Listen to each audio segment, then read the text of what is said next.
தமிழ்நாடு அரசுக்கு என்னுடைய மனமார்ந்த நன்றிகளை தெரிவித்துக் கொள்கிறேன். காலை நேரத்தில் 11 மணிக்கு தான் ஒயின் ஷாப் திறக்கும். ஆனால் காலை நேரத்தில் 8 மணிக்கு 7 மணிக்கெலாம் போயிட்டு 90 போட்டால் தான் எனக்கு வந்து காலையில் வேலை செய்ய முடியும் அப்படின்னு நிறைய பேர் வாங்கி குடிச்சிக்கிட்டு இருந்தாங்க. இனி ஓடவும் முடியாது, ஒளியவும் முடியாது. அதிரடி வேட்டை தொடர்ந்துக்கிட்டு இருக்குது. கள்ளச்சந்தையில் இனிமே சரக்கு கிடைக்காது. இன்றைக்கி வந்து பார்த்திங்கன்னா அதிரடியாக நிறைய பேரை கைது பண்ணிக்கிட்டு இருக்காங்க.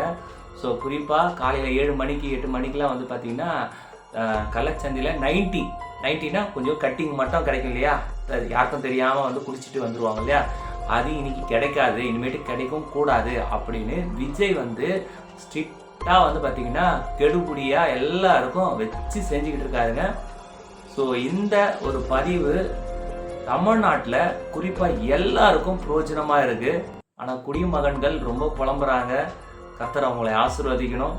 அந்த பழக்கத்துலேருந்து, அந்த நோயிலேருந்து சீக்கிரமாக தமிழ்நாடு மக்கள் வெளியே வந்துடணும் அப்படின்றதுக்கு நம்ம பிரார்த்திப்போம். தமிழ்நாடு அரசு எடுத்து வைக்கிற ஒவ்வொரு முடிவுகளும், ஒவ்வொரு படிகளும் வெற்றி படிகளாக அமையணும்.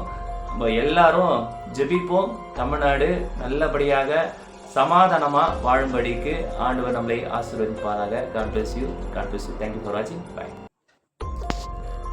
தமிழ்நாடு அரசுக்கு என்னுடைய மனமார்ந்த நன்றிகளை தெரிவித்துக் கொள்கிறேன். காலை நேரத்தில் 11 மணிக்கு தான் ஒயின் ஷாப் திறக்கும். ஆனால் காலை நேரத்தில் 8 மணிக்கு 7 மணிக்கெலாம் போயிட்டு 90 போட்டால் தான் எனக்கு வந்து காலையில் வேலை செய்ய முடியும் அப்படின்னு நிறைய பேர் வாங்கி குடிச்சிக்கிட்டு இருந்தாங்க.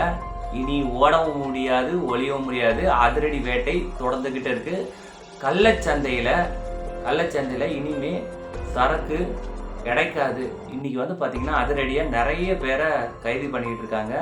ஸோ குறிப்பாக காலையில் 7 மணிக்கு 8 மணிக்கெலாம் வந்து பார்த்திங்கன்னா கள்ளச்சந்தையில் 90னா கொஞ்சம் கட்டிங் மட்டும் கிடைக்கும் இல்லையா, யாருக்கும் தெரியாமல் வந்து குடிச்சிட்டு வந்துடுவாங்க இல்லையா, அது இன்றைக்கி கிடைக்காது, இனிமேட்டு கிடைக்கும் கூடாது அப்படின்னு விஜய் வந்து ஸ்ட்ரிக்டாக வந்து பார்த்திங்கன்னா கெடுபுடியாக எல்லாருக்கும் வச்சு செஞ்சுக்கிட்டு இருக்காருங்க.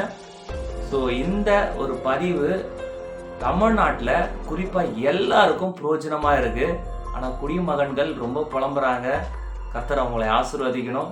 அந்த பழக்கத்துலேருந்து, அந்த நோயிலேருந்து சீக்கிரமாக தமிழ்நாடு மக்கள் வெளியே வந்துடணும் அப்படின்றதுக்கு நம்ம பிரார்த்திப்போம். தமிழ்நாடு அரசு எடுத்து வைக்கிற ஒவ்வொரு முடிவுகளும், ஒவ்வொரு படிகளும் வெற்றி படிகளாக அமையணும்.